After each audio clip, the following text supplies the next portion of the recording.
যাবে তো নাকি? ঘটপুকুরে নবীর কথা বলা যাবে তো নাকি? পশ্চিম বাংলায় বললে অসুবিধে আছে নাকি?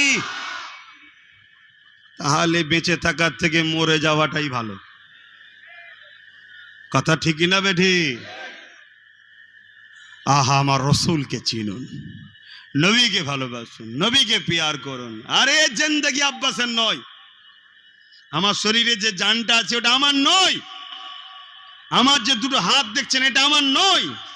দুটো পা দেখছেন এটা আমার নয়। দুটো চোখ দেখছেন এটা আমার নয়। আরে মহান সৃষ্টিকর্তা দয়া করে বানিয়ে আমায় দিয়েছে, কিছুদিন ব্যবহার কর, সময় হবে জানও বার করলে চলে যাবে, আর সব চলে যাবে। ঠিক না বেঠিক? অতএব তার সময় এলে তিনি নিয়ে যাবে। ওই জিন্দেগিতে বাঁচার স্বপ্ন দেখে কিচ্ছু লাভ নেই। জিন্দেগিতে স্বপ্ন দেখো, কিন্তু আমি হব না, আমি চোর হব।